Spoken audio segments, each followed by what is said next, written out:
This podcast is funded by Ted Dintersmith, the executive producer of the acclaimed film Most Likely to Succeed, and the author of the best-selling book What School Could Be.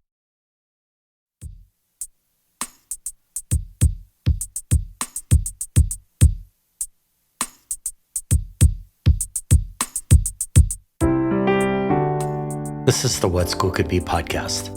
I am your host, Josh Rapoon. Before we start the show, please consider joining the What School Could Be global online community. Simply install the What School Could Be app on your mobile device or go to community.whatschoolcouldbe.org. I look forward to seeing you there. Today, in a major departure from our usual format, I am talking to not one guest, but three. All three serve in specific roles at Embark Education and Embark the School in Colorado. Embark is a micro middle-level, quote, school that exists within two businesses, Pinwheel Coffee Shop and Framework Cycles, a full-service community bike shop. Yes, you heard that right. Bike services and sales, the best brewed chai and coffee in Denver, and an incredible example of deeper learning. Amazing, just amazing. Miguel Gonzalez, the founder of Embark Education and now a director, received his undergraduate degree from the University of Northern Colorado in English with an emphasis in secondary education, and he holds an MED in educational leadership from Penn State. Megan Perry, Embark Education's Director of Curriculum and Instruction, has a BA in Political Science from the University of Rochester in New York and a Master's in Public Affairs from the Lyndon B. Johnson School of Public Affairs at UT Austin. Brian Hayosaka, the head of Embark, the school, has a degree in International Studies from the University of Illinois and a Master's in Educational Leadership from the University of Denver. He taught in Guatemala in Denver's public schools and at a Montessori school before a chance encounter led him to Embark the school.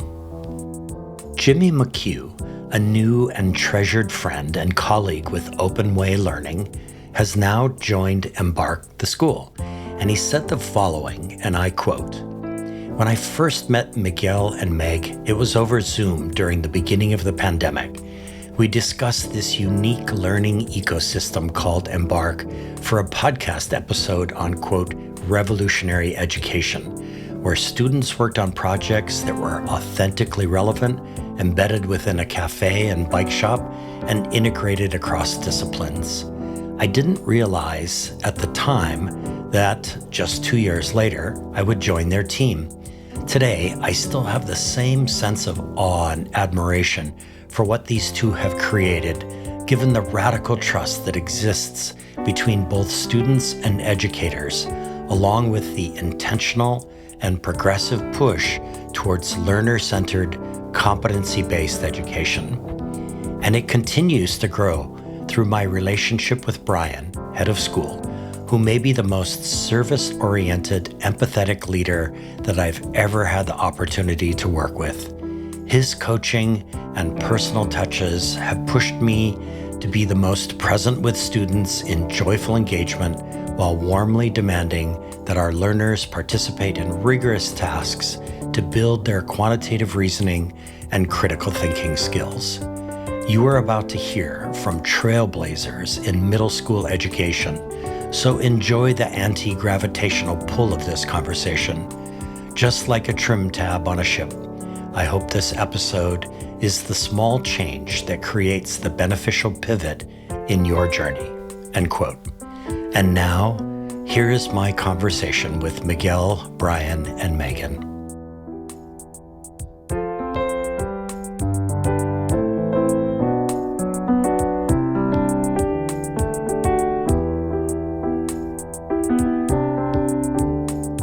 Miguel, Brian, and Meg, welcome to the What School Could Be podcast. Thanks. We're excited to be here. Thank you. Very happy to be joining. Excited to be with you, Josh. So, Miguel, in Ted Dintersmith's film Most Likely to Succeed, one of the two main storylines is about Samantha, a young and very shy student at High Tech High who becomes the director of a school play, a theater production about Afghan women and the Taliban. Samantha blossoms and comes out of her shell because of this directing experience. You have a similar story about taking a theater tech program that caused you to fall in love with learning. So what is that story, Miguel? And I wonder if you could describe what it means to fall in love with learning. Yeah, that's a really great question, Josh. I definitely appreciate the movie Most Likely to Succeed, and definitely an inspiration point for me in my career. And I definitely connect with Samantha's story as stepping into a space of having real world experiences with authentic outcomes, in which you're really able to not only like put your learning to work in a meaningful way, but to be able to engage with it and see other people engage with your learning in a real world space, And so for me, I had a similar experience actually also in theater, that I fell in love with learning. In high school, I was a part of the theater production class, and we were putting on Pirates of Penzance. And my job was to paint a cloud. And it makes me laugh because, while that seems like such a simple thing, I was so proud of that cloud. And, invited my family, my friends to all come watch this play. And, of course, like a high school play, our high school was not known for its theater production, although I'm sure it was good for what it was. People just couldn't quite understand why I wanted to have them come and join and see this. But, for me, it was really important to be able to share that space, because it was the first time that I can really recall having something that I was fully responsible for. That, even though the cloud was just a part of the backdrop, for me, it felt so important to have that be something that, other people were counting on and depending on, to have the play be successful. So, when it comes to falling in love with learning, a lot of it has to do with this space where you're engaged and, you find meaning for yourself and for others. It's not just a performative space where you're doing it to get something done. For me, when I really fell in love with it, it was this space where I could see myself in my learning and I could see how it was contributing to the community. And you had ownership of that cloud, right? Yeah, I sure did. It was so funny. It was in the upper left-hand side of the set. I'll never forget. Miguel, I struggle sometimes with regrets. And I've had lots of conversations with people, and I've even written about some of the regrets that I've had in my life. And I want to live my life without regrets, but that's pretty impossible to do. And one of the things that I regret was that in high school, I never got involved with any of those kinds of things, theater productions, all of that sort of stuff. And in fact, I was so shy, Miguel, that, you couldn't get me to speak if you hit me with a stick. And I wonder that what you're really talking about here is the way that we present learning to young people. And that one of the ways to do that is to sort of demonstrate all the different parts of something and invite the young people, the young learners, to have ownership of a part.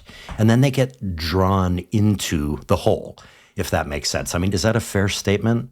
Yeah, it is. Learning is a part of a whole. I mean, both for the individual and also for the community. Yeah, I mean, I'm just thinking that if somebody at our high school had ever said to me, oh, you could be part of the tech crew, because I certainly couldn't have been up on stage, that would have been an invitation to come into the greater whole, right? That's what I'm thinking about now. And I'm having regrets in this moment, Miguel, because now I'm thinking, oh, shoot, I wish I was part of that, right? So that's actually a really great story. So, Miguel, founding a school is a hard thing. And most of our listeners likely wonder if you were out of your mind when you founded Embark Education. So take us through briefly the moments that led up to your decision to do this project, and talk a bit about the specific contribution Embark Education is making to the reimagining education movement writ large in the USA. And I'm just going to add a quick sort of metaphor here. I've always been kind of locked into George Herbert Walker Bush's 1,000 Points of Light, and thinking that Embark is one of those 1,000 points of light. But when you get closer, if you turn the Hubble telescope on it, it's actually a whole constellation of things that are going on. So anyway, sorry, big question there. Yeah, that's a big one and a complex one. As I go back to the first part of your question, which is what led me to the founding of Embark, was really a space where, a lot of it came from my own personal journey, as well as honestly just the right opportunities and the right times. So, I can only take credit for so much of Embark, because truly Embark has always been more than me founding it, but it's been a community coming together to create these learning experiences for youth. Mm. But what really, for me led to Embark was thinking back upon my times as in my theater production class, or when learning has been most meaningful to me, which oftentimes was not set in the traditional classroom. I was a mediocre student. I was doing just enough to get by, trying to fly underneath the radar, and doing just enough to earn grades. But when I reflected upon learning, and as I moved through being early in my teaching career and through earning my master's degree, I kept finding myself drawn more and more to the more non-traditional pedagogies, Montessori, Reggio, project-based learning, and really feeling drawn to those things. And at one point, just before founding Embark, I was the principal of a Montessori middle school. And, that was certainly transformative as I was able to really feel and see a lot of the practices coming into place. But one of the things that sets Embark apart is that it's what we say is pedagogically agnostic. Because what I've found is that oftentimes in innovative schools that are drawn or based around a pedagogy, sometimes you find yourself in conversations that are about defending the pedagogy versus defending what's best for the learners. And so at Embark, we set that to the side just slightly. So that way we could truly focus on what was right for the learners, regardless of the pedagogy that we were in. So, really trying to ground and bringing those things to life, as well as, having those real world experiences in our coffee shop and our bike shop, so that students had opportunities to see their learning intertwined with the real world and have lasting interactions. Much like Maria Montessori had actually first envisioned when she thought about having, secondary learning. She referred to it as the Erdkinder, and having middle school be on a farm where students were able to really have like authentic interaction, like milking a cow. And if they, tug too hard on the udder, that they would get real world feedback in that moment. And so, Right. Well, certainly pouring a latte or supporting in the bike shop is not exactly the same as milking a cow. It's like a modern context of being able to envision what that might look like. And so, I think that over the last number of years, we've been fortunate to step actually beyond that concept of just pouring lattes or fixing bike tires for customers, but really having students contribute in truly, truly meaningful ways to our businesses, and stepping beyond what even we thought is possible for middle schoolers. When you really trust in them, they're truly brilliant. And that's the contribution that Embark is making to the reimagining education movement writ large. Yeah, I would say so. There's one of the things that we really intentionally did was have Embark be a middle school, because innovation in the United States, typically, you see a lot of, like we were saying, Montessori schools, Reggio schools at the elementary level. And you see a lot of project-based schools at the high school level. But oftentimes, certainly in Colorado, middle school is oftentimes the glorified elementary school, or the little brother to a high school. And truly supporting adolescents in the middle school age to developmentally have the learning experiences that are right for them, and doing that in a way that's meaningful is truly adding to the conversation of what's possible in education. We're really proud of working in that space, and we've truly seen our learners thrive.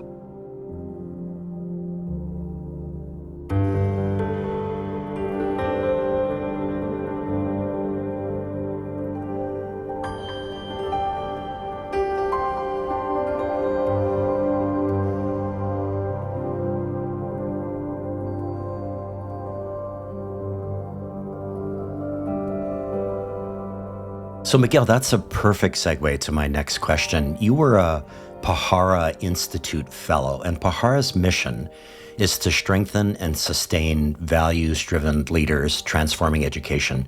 And last year, I read a book titled Finding the Magic in Middle School by Chris Baum, who was a guest on this show.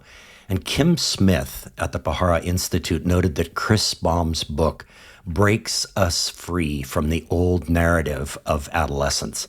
So, Miguel, my question is, what do you see as the magic that can happen, in particular, in middle school? And I'll note, Miguel, that I hated middle school, so help me want to go back and do it again, but this time at Embark, of course.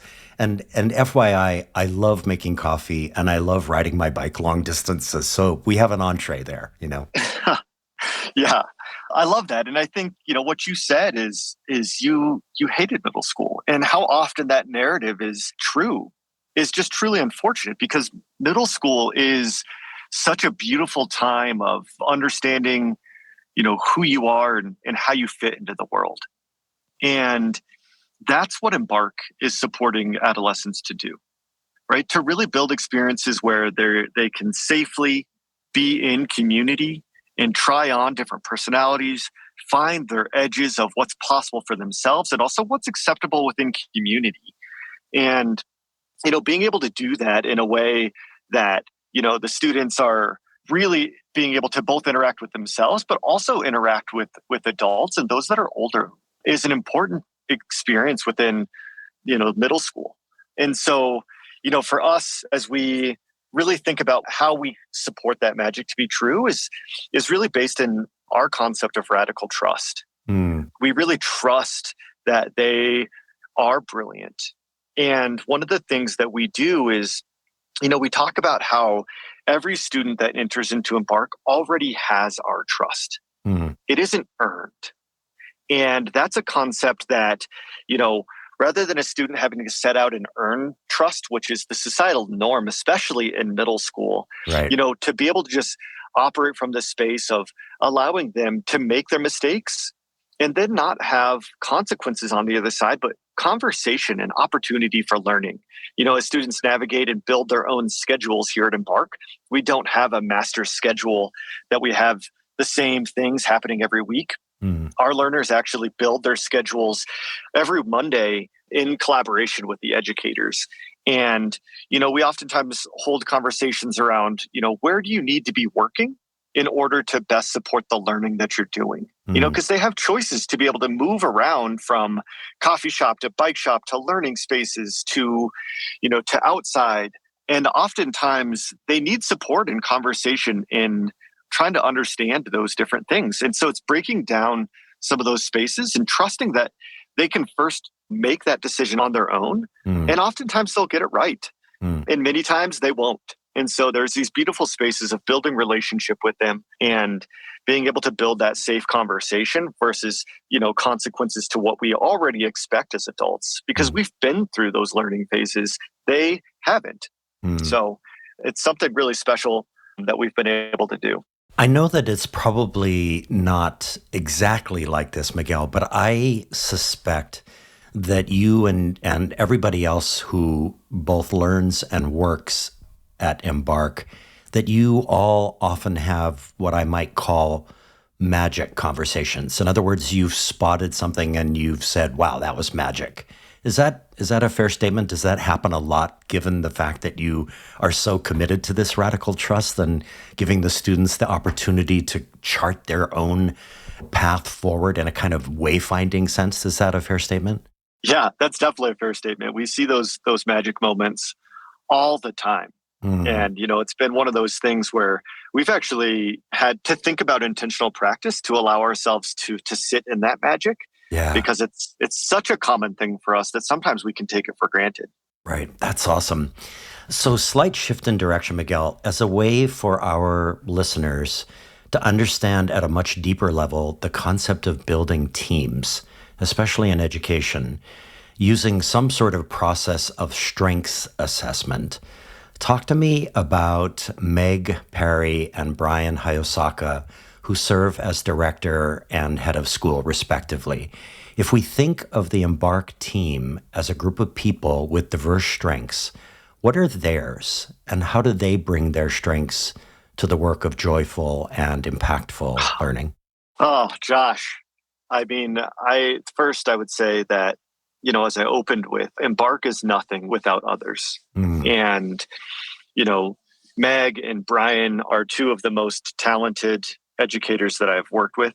And we're also fortunate to have, an incredible educator team as well with Jimmy and Brett and Carissa. And then we also uniquely think of all of our bike mechanics and baristas also as educators. So we have this really, really powerful team of more than just teachers, but our shops truly contribute to our students' experience as well. And they all offer something different.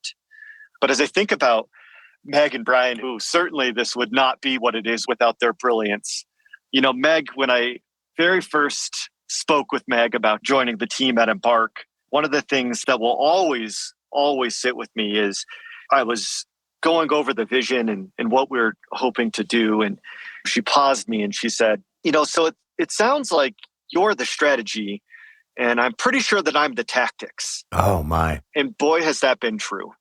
She is able to bridge the space between strategy and tactics in a way that is truly uncanny and in a way that I've never been able to have somebody be able to just see what's possible and then be able to break it down into accessible steps for me, for the educators, for the community, and for the learners.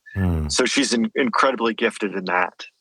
And Brian might be the best teacher I have ever come across. He is so rooted in care, in love, and in joy that it like emanates out of him.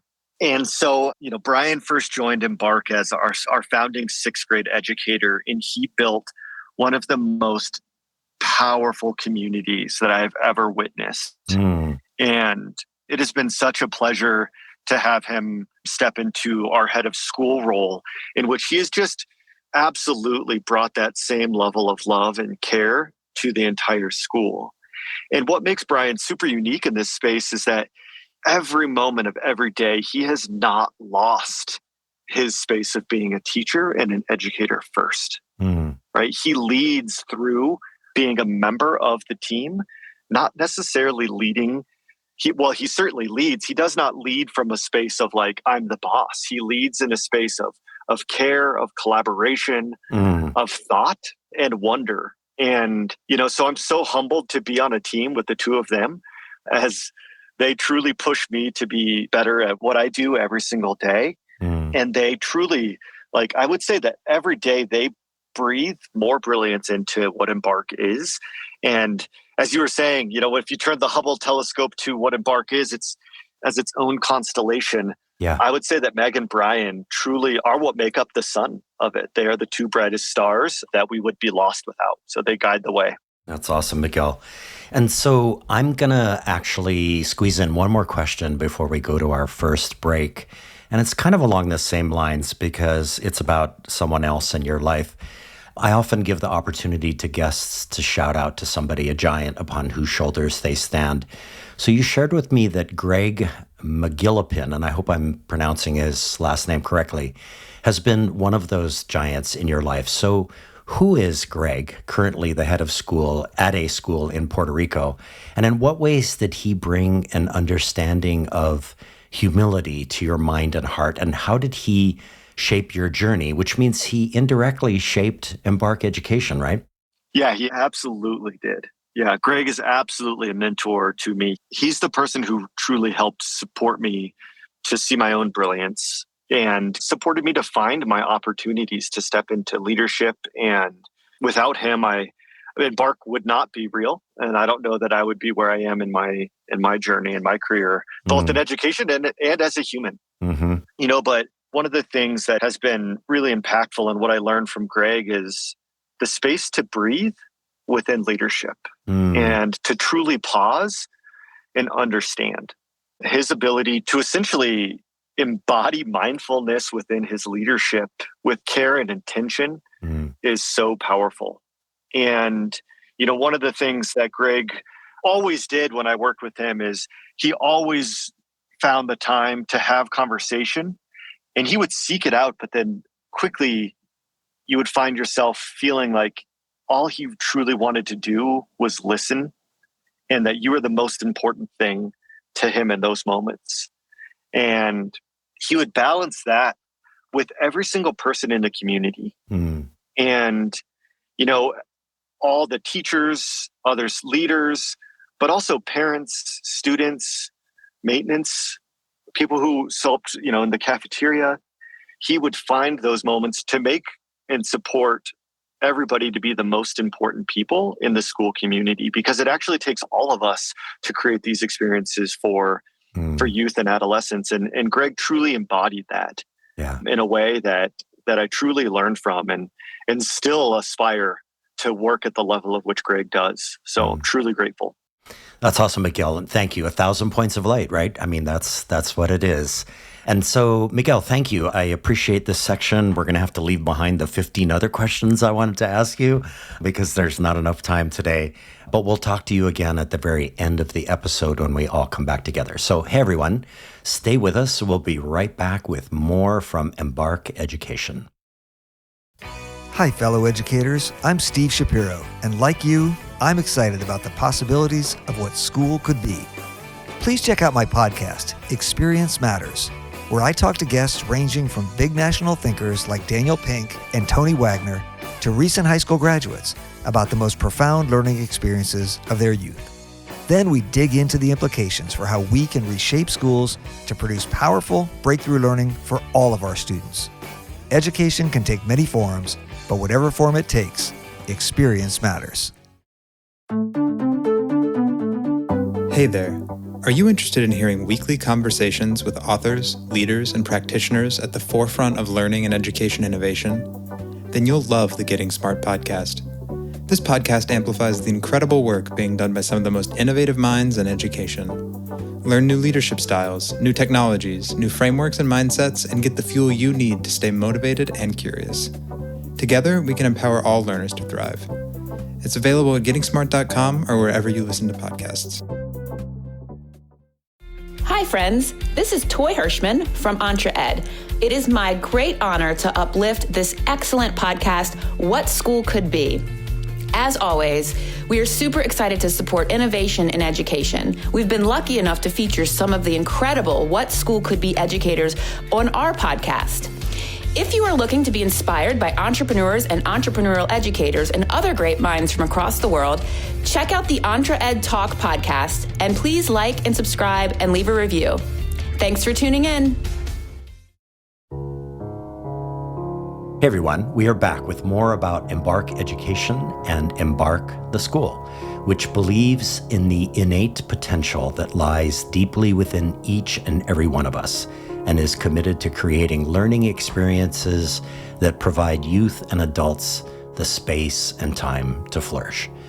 So Brian, before I ask my first question, I just want to say for the record that I love how you found ways on the soccer field early in your life to exercise leadership and discipline and experience failure and success. It seems like soccer was a portal you stepped through to discover things inside yourself you might not have known earlier in school or life, especially as you learned how much fun it is to motivate kids to do more than they thought possible. So listeners, coaches who become educators is a very, very cool concept. So Brian, I want to pick up the story of your journey after growing up in Chicago, after your time with Teach for America, after your move to Colorado, and after your extraordinary experience teaching in Guatemala without any pressure from standardized testing. The next part of the story happens while on a ski lift with Miguel, a moment the gods must have been crafting with great relish. So how did that encounter lead to you coming to Embark Education? And I will note that you said on the Getting Smart podcast, you thought Embark was, quote, kind of nuts. So how did that happen? Yeah, Embark, I've confirmed that to be true. Embark is kind of nuts. Well, I was at a real crossroads, I would say, at the time. My wife and I were pregnant with our first child, and I was having that moment that I think all parents can relate to, where you're just trying to think of, who do I want to be? What is it that I want for my family? And I saw my path ahead of me as becoming a principal of a local elementary school. And at the time, I was an assistant principal. And I saw what that path did to that person. It takes a toll. And what I recognized was there is just no way that I can be the father that I wish to be for my children and the husband for my wife, if that's the path that I choose for myself. And so ultimately, I was looking to leave education. I thought I better find something that is going to pay the bills, and maybe I can come home at night and just be present. And that's a very pragmatic decision, but certainly not one from my heart. And at the time, my nephew was attending Embark as one of the first students to come through the school. And so I went on the ski trip, and Miguel and I were checking in about our respective schools. And he was telling me about, how they were intending to open a sixth grade program. And, it really were like the clouds parted in my head. I was just thinking to myself, this is it. This is the thing.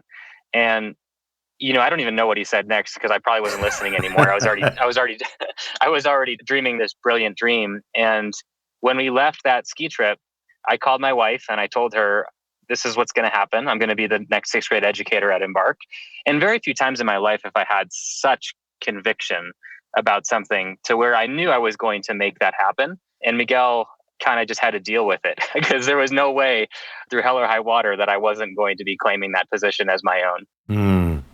Wow, what a great story. My goodness, up there on the ski lift and the clouds parted, right? That's just an amazing story. So kind of along the same lines, because we're following your journey through this whole thing, you listed Tom Rath's StrengthsFinder as a book that was influential to you.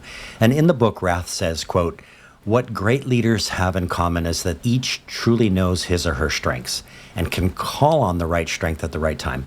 So what are your top strengths, Brian? And I wonder if you can share a recent moment when you consciously called on one of them to help navigate a situation or achieve a goal. And by the way, this might open the door to talking about like seasonal drink menu or your upcoming site visits or even a student conference that you have. And your conferences are amazing, by the way. I spent a lot of time just reading that awesome blog that you wrote about your student conferences. So in the context of a strength that you called on, but you take it wherever you want to go.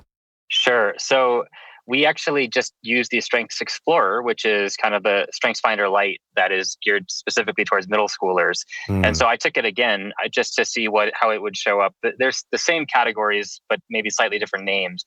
And so the three that came up for me were futuristic, focus, and confidence were three that come up for me. And I really do think, that they are just a part of me. Sometimes I try to silence them because they get real loud. But when you lean into them in the right ways, they really can be super powerful. And so I think, as a leader, one of the things that I've tied back to is my experience as an educator and what worked for me and what didn't. And so I think it's specifically about, I've been fortunate to be around Miguel, who just is such a futuristic thinker. And I try to lead that same way, where I think about what is possible. We live in a sea of impossibilities, and that is just not the way that I look at the world. And it's one thing, to like look at the world and see possibilities. It's another to be able to execute on them. Yes. And so I would say, one of the things that I benefited from being an educator was having a leader who helped us to shape a focus, not just a vision, but saying, these are the things we are going to accomplish. And so that is something that I try to live every single day with our educator team. And so this year we set out to develop our design pillar of integrated and host site visits. And really, there are so many things that can draw our attention away from our goals, but ultimately those are the things that limit us actually reaching our goals. And so that is something that I have held us very firmly to, is saying, does it serve these two goals? If not, you can pursue those in your own time, but those are not going to take our team's time, because these goals are too important and success is too important. I think that's the other thing, is we so often in education are just struck over the head with failures. And part of the reason is because we are constantly being asked to take on new things, and they're fun and exciting.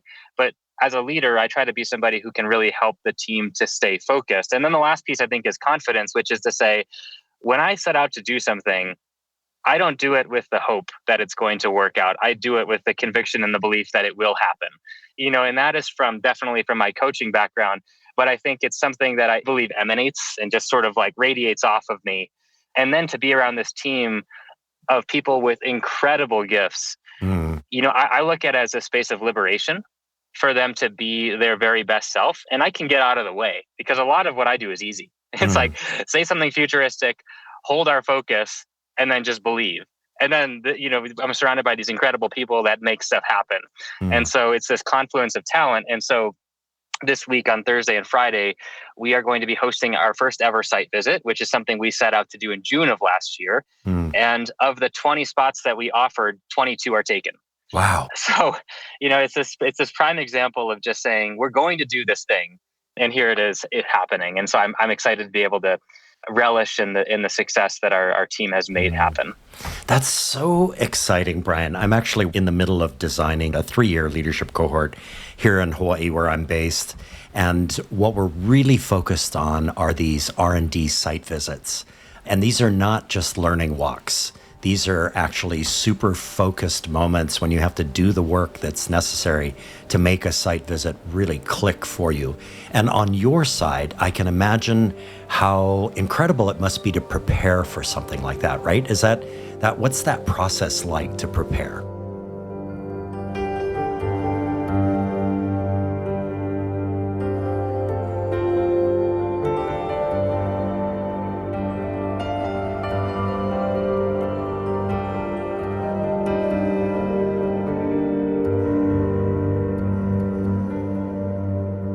Yeah, it has been a tremendous amount of work from an incredible amount of people. And so from our marketing team, ensuring that we have the right messaging out there to the right people, to the educators thinking about really not only what is the essence of Embark, but how do I share the essence of Embark in 45 minutes that is motivating, exciting, and tangible. And so we're meeting once a week as a full team, but then a lot of the work is happening off screens, off camera, to put all of the logistical details together, down to these things of, what are we sending people, and how do those things that we're sending them ahead of time link to something that is meaningful to us, not just something they're going to be throwing away. Right. And so the amount of thought and detail that goes into this, aligned to our core values, is immense. And there's a space where I think there's a lot of vulnerability too, where we're throwing ideas out there, and a lot of those ideas, we've never done them before. So they may happen, they may not happen. And even if they do happen, we have to be really open to the feedback that we receive on how they went. And so it's this super exciting time for us to be able to, I wouldn't say we're not testing things in that same regard as I might make it sound. We feel really strongly about what we're doing.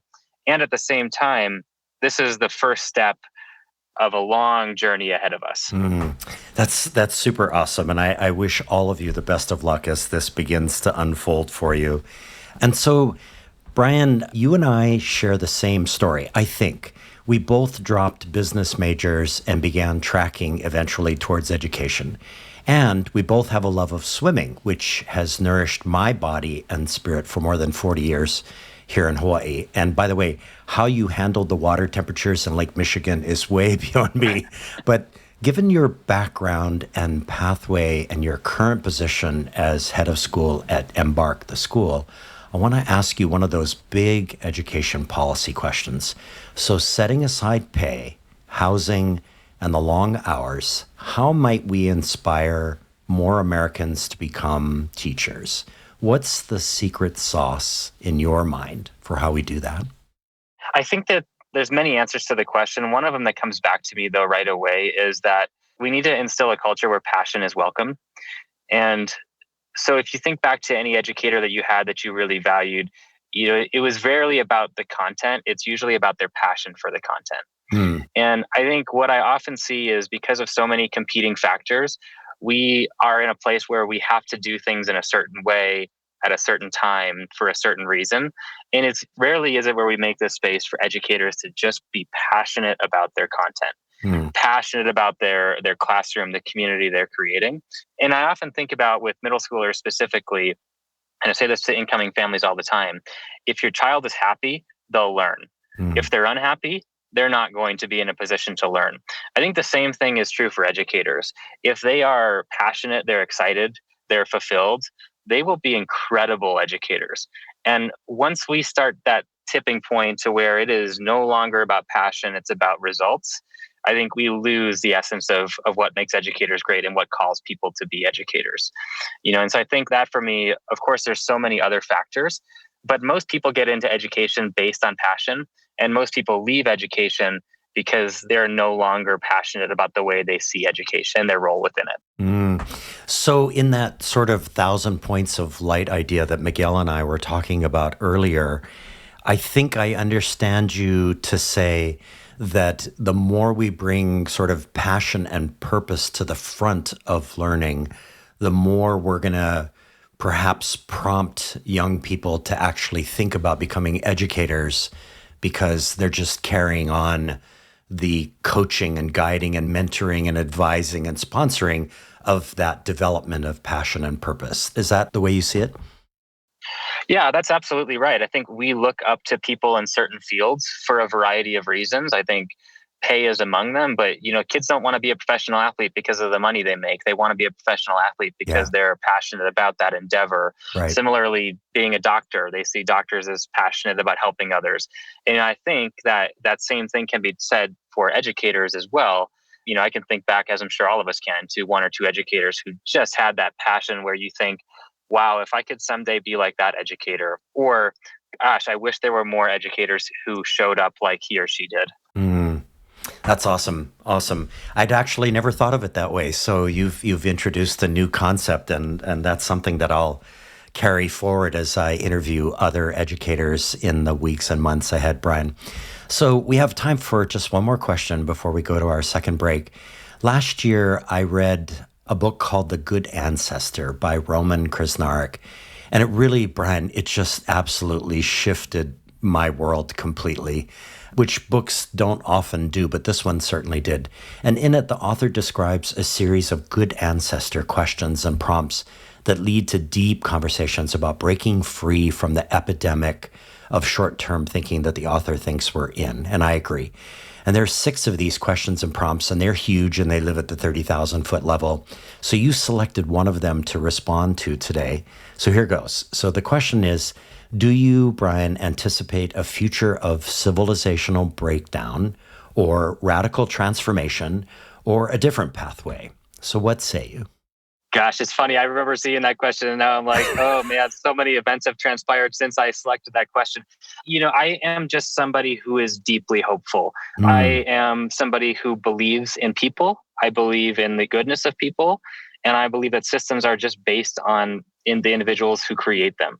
And so I cannot, especially as a parent, envision a future that is not positive, that is not optimistic. And I think that being around young people only convinces me more and more of that. These, especially, Generation Z might get a bad rap from some people, but they're awesome. They do not accept the status quo. They challenge it. And when they challenge it, they don't back down when somebody gives them an answer they don't like. They dig in. And so while many people would criticize this generation, I cannot wait to see the impact that they have on society. I have deep conviction that we are heading in a positive direction. And so, I absolutely reject any notion that the civilization is breaking down, and I'll hold my ground firm on that one. That's awesome. What a great way to take us to our second break, Brian. Thank you so much. And we'll talk to you again at the very end when we bring everybody back together. So, hey, everyone, stay with us. We'll be right back with more from Embark Education. This is Guy Kawasaki. If you want to learn how to be a remarkable person, please check out my podcast, Remarkable People. I interview people like Roy Yamaguchi, Margaret Atwood, Jane Goodall, Stephen Wolfram, Steven Pinker, Ariana Huffington, and Steve Wozniak. The point of the podcast is to help you become a little bit more remarkable. To learn more, go to remarkablepeople.com. Thank you.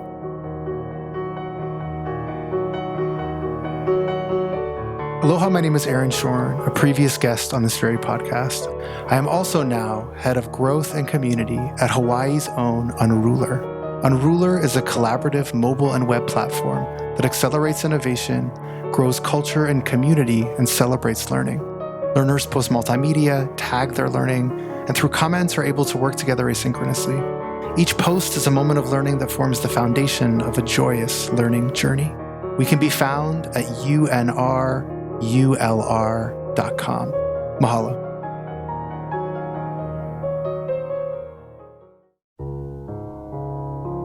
Hey everyone, we are back with more about Embark Education and Embark the School, which is rooted firmly in radical trust, fostering relationships, and shifting mindsets while expanding to explore the profound potential of learner-centered education for youth and adults. So Meg, you shared with me a metaphor you used to explain your philosophy of education, something that was actually prompted by Embark, and what drives you forward. You described yourself as like an aardvark to ants. This, of course, sent me down a rabbit hole as I explored a bit more about aardvarks, which I really didn't know much about, and their relationship to ants.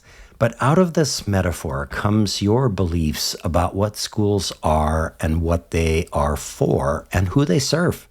So how did the aardvark become entwined in your philosophy of education?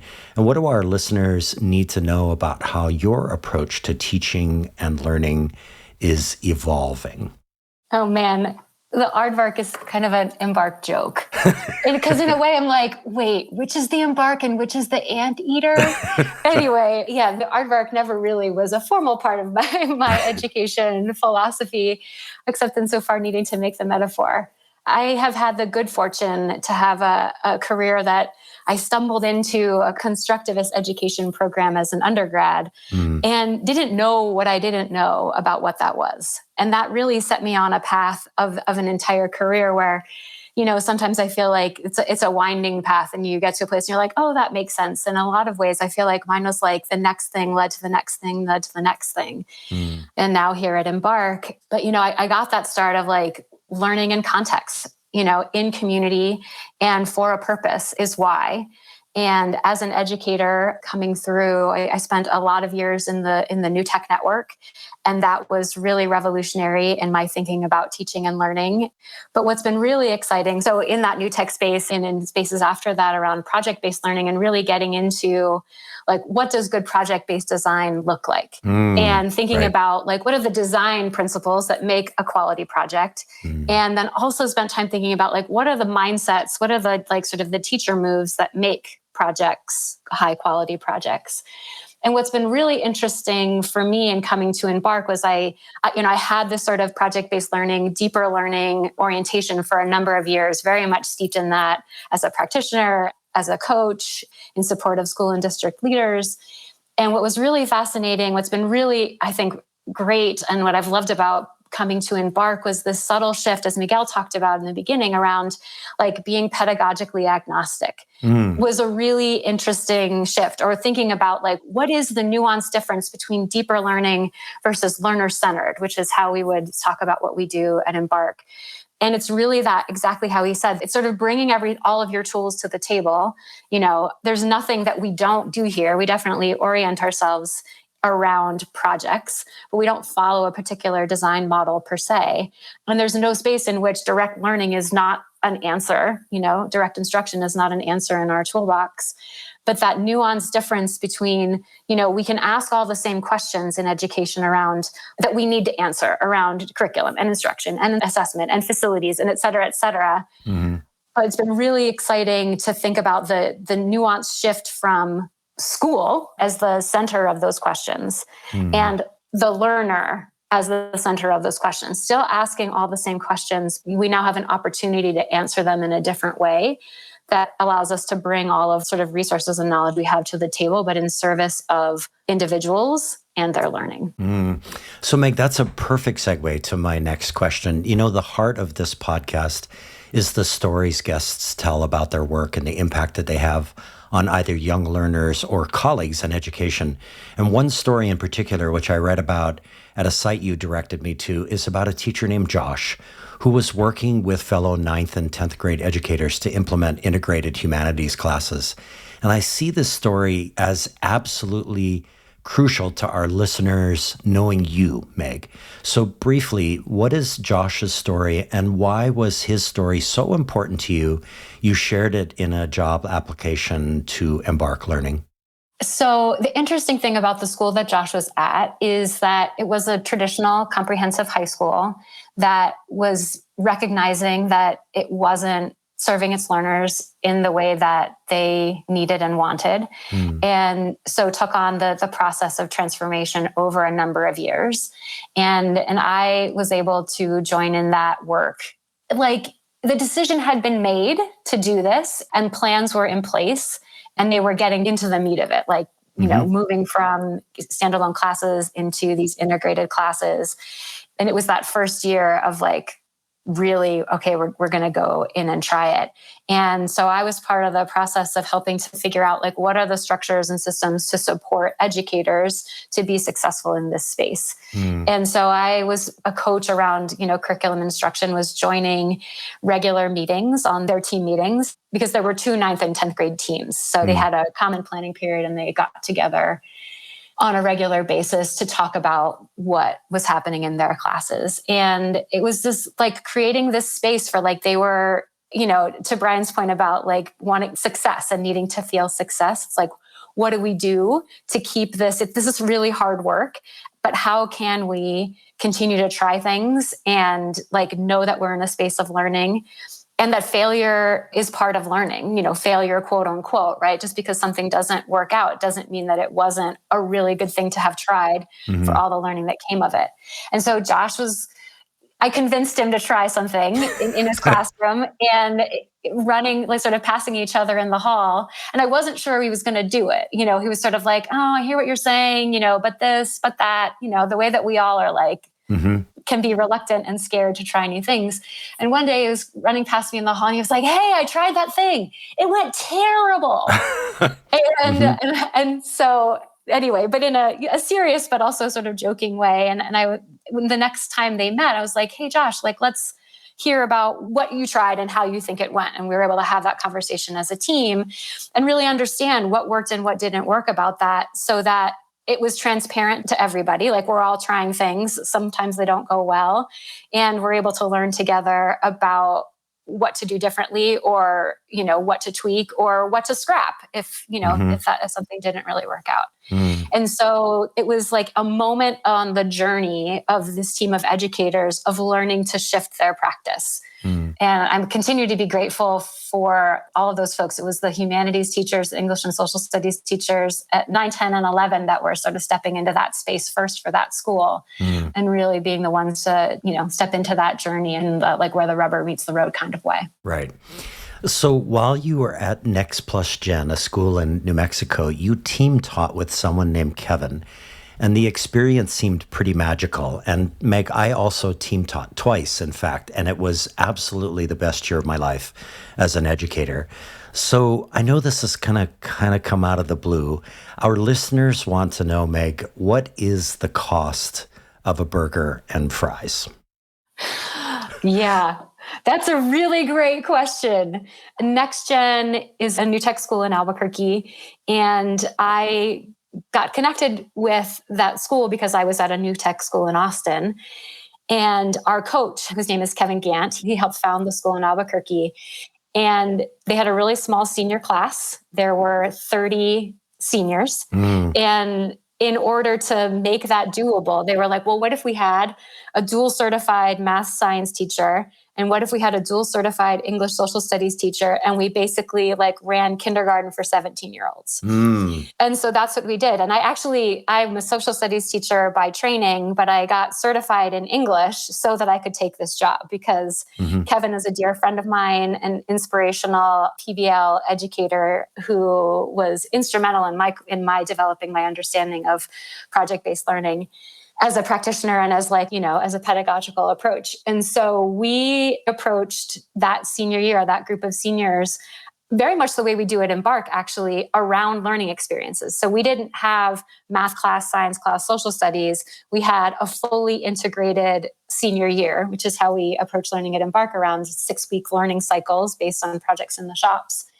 And we tackled kind of crazy questions. And one of them was, what is the cost of a burger and fries? And so that project was environmental science, statistics, economics, and informative writing. We read The Omnivore's Dilemma and really unpacked all of the different pieces of like, what does it actually take to produce a hamburger and, a serving of French fries? And I couldn't tell you, I don't remember.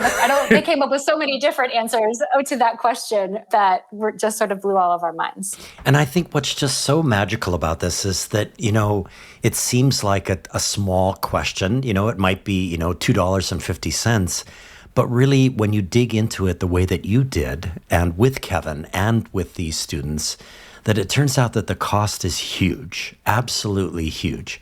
And that those students had an opportunity to look at something really from a 360-degree perspective, which is the integrated part of the curriculum, right? When you come at it from all those different angles, right? Is that a fair way to look at it? Oh, yeah, for sure. And that was our intention of how can we look holistically at, major questions in the world. Yeah, that's awesome.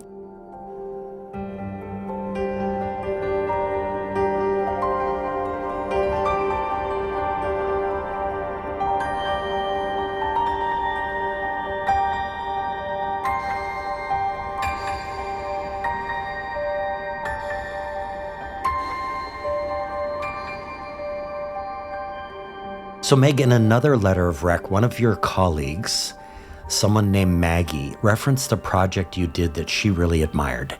And when I read what it was, I nearly fell out of my chair, in part because almost at the same time, I was doing a similar project with students in Hawaii. So Maggie wrote, quote, "For example, Megan created a project where students had to play the part of junior associates at a law firm where they were to decide whether or not to take a specific court case," unquote. So, oh my God, be still my heart, Meg. So briefly, please elaborate on this project and how it engaged your students. Yeah, well, we're going to have to give a shout out to the current PBL Works / former Buck Institute for Education here, which is one of my also former employers. Very early on when I came back to the classroom after having been out in sort of policy worlds for a while, came back and they had a, problem-based social studies or something. I can't even remember what it was called, but one of the projects was, looking at the judicial system. I was teaching government at the time. And so we, borrowing, as all good teachers do, beg, borrow, and steal from places where there are really good resources. Yep. That work and that I don't even know if is available anymore, but was really instrumental in helping me really understand at a deep level sort of what it means to design good units, good project-based learning units. And so that project was one that, explored a bunch of different, students could explore several different questions about, the one that comes to my mind right now is women in the military was a big question at the time that the unit was written. Yep. And was examining sort of what are the roles of women in combat and arguments for or against. And that was at a time where there was sort of women getting into the elite military academies like the Citadel and VMI were big questions. So especially a teaching background is at the high school level. And so there's this space of let's ask and look at real questions. Yeah. But I think what I've actually learned at being at Embark is that middle schoolers are as ready to look at those questions, which is part of what's exciting about being at Embark. And part of my learning curve was okay, what 12-year-olds are really going to be able to shape business decisions within the shops? And the answer is 100%. There was this moment a bunch of years ago when I was teaching at a relatively small all-girls school here in Honolulu, and the head of school called me in, Meg, and she told me to teach economics, which I, not only do I hated it in college, it's the dismal science for a good reason. And I was just like, what the heck, I'll do it. And I threw out the whole curriculum and I just said, this entire year is going to be spent in a series of hypotheticals or simulations like the one that I just described or that Maggie described, and that the students were just going to occupy these policy positions or as a lawyer or whatever. But the main idea behind my approach was that they were going to have to make decisions. And I keep coming back to this idea, Meg, that, how do students even learn how to make decisions if you never ask them to make decisions? And it sounds like that's what you were getting into, right? A fair statement? Oh, yeah. Yeah, definitely. Awesome. So, Meg, thank you so much for this. And so, Miguel, Brian, and Meg, I would love to close this episode by having each of you share something you heard in today's conversations that jumped out at you or moved you or got you thinking. So your choice on whose thoughts you will reflect on. Meg, I'm going to have you go first, and then Brian, and then Miguel, you can close it out. So Meg. Well, one of the things I think along the lines to what we were just talking about, Josh, Miguel said something in the beginning. Actually, you asked the question about the idea of parts to whole. Yeah. And what's interesting is I think when we think about learning in the whole way, we have to let students actually do the whole, right? Like I think I can't remember who, but I've heard someone else, this is not mine, use the metaphor like of baseball and teaching players how to play baseball is like, if you only work on pitching for, until they reach mastery, if you only work on batting until they perfect, they have a perfect swing, then you're going to lose interest. First of all, there is no such thing as perfecting that, right? That's a lifetime's worth of work. And it's also boring, right? If you only focus on each of the parts. And so I think inquiry-based learning, project-based learning, this sort of constructivist approach to learning is really about letting students play the whole game. As imperfect as it might be, learners have to have the opportunity at whatever level they're at to play the whole game. And so that was just one. And when you were talking about that parts to whole piece, I was like, yes, the parts are important and not more important than the whole. Meg, there's a great book by David Epstein about specialization versus generalization. And the conclusion that he comes to, and this is really simplifying the book, is that people who specialize, in fact, don't succeed in the same way that people who generalize do. That if you might end up being a child, you could be a child prodigy who plays the piano, but in the end, the person who sort of takes a general approach to learning, so what you're talking about is the parts to the whole. If you really understand the whole, then you have a different kind of life trajectory. And I think I was thinking about that, Meg, as I was reflecting on Brian's experience as an athlete in a way, and that some of the best athletes are athletes who came to their position late in life because they had been dabbling in so many other things, and that just made them a better athlete in a way. So that's like super interesting what you're talking about. So thank you. That's awesome. So Brian, you're up next. Yeah, I was thinking about a line that Meg said, which is failure as a part of success. Yeah. Just how deeply resonant that is for me as a human being. And also I think as a leader and a person who's worked at Embark, as has been brought up, I was a good athlete, but I lost more than I won. In fact, like Miguel and I play on a soccer team and we lose every Sunday. And you're like, wow. It sounds like the dumbest endeavor. And yet I love it. And I think that it's all about the culture that you have. And if you have a learning orientation, then you embrace failure as a part of success. And I've been fortunate to be a part of this organization where Meg and Miguel created that culture, and I just get to shepherd it now. But it's something that I deeply believe. I'm not somebody who's afraid of failure. And yet, I also approach things with confidence and a plan so that failure is ultimately a part of success. I think that's part of my role. If you're just failing all the time and you're not getting anywhere, that is debilitating. But that's not what's happening. And so I don't think, I spoke much to that in my answers, but I loved that Meg brought that up. It's just so entrenched in our culture here that I almost brush over it. But we're failing all the time. And if we're not, what are we doing here? And so I thought, what she named was beautiful. And I have benefited so much from being a part of an organization where that's just a part of who we are. It's the fabric of Embark. That's awesome, Brian. Next weekend, I'm going to bet my wallet that you and Miguel win. You will win. Not a good idea. But yeah, not a good bet. Not a good bet. We'll have fun though. Yeah, I will have lost my wallet. I understand. Okay. So Miguel, you get to close us out today.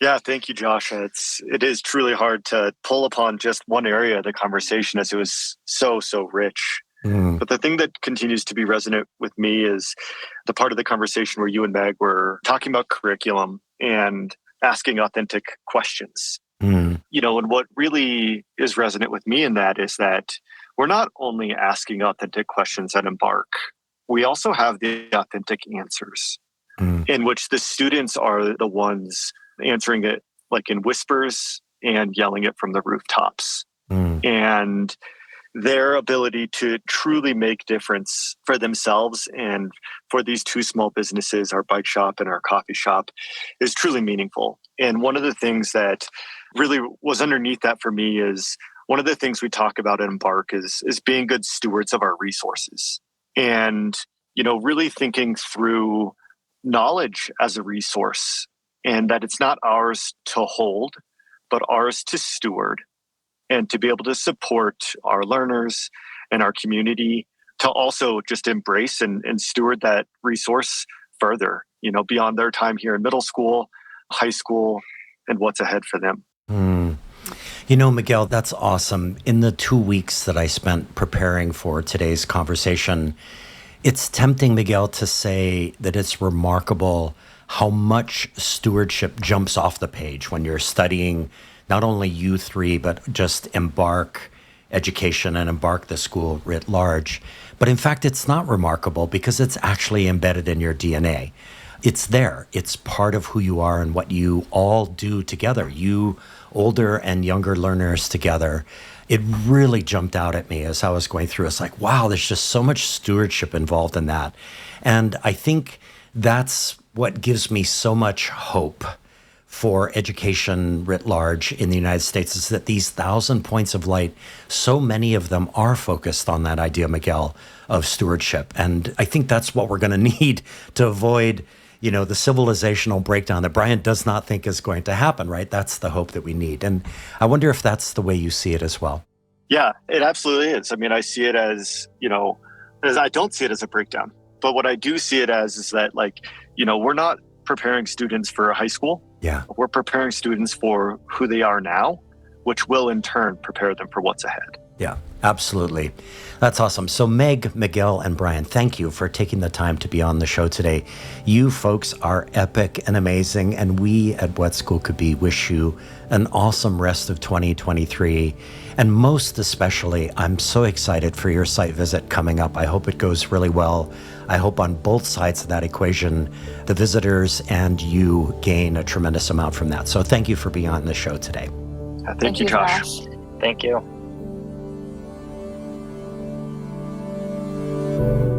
My editor, creative consultant, and sound engineer is the talented Evan Kurohara. Our theme music comes from the vast catalog of music created by my friend of 40 years, the remarkable pianist Michael Sloan. Producer of 12 albums with over 100 songs, Michael Sloan is featured in Apple Music, Spotify, and all major music platforms. You can also find his work at his YouTube channel. Michael has listeners in over 100 countries and over 2,000 cities to date.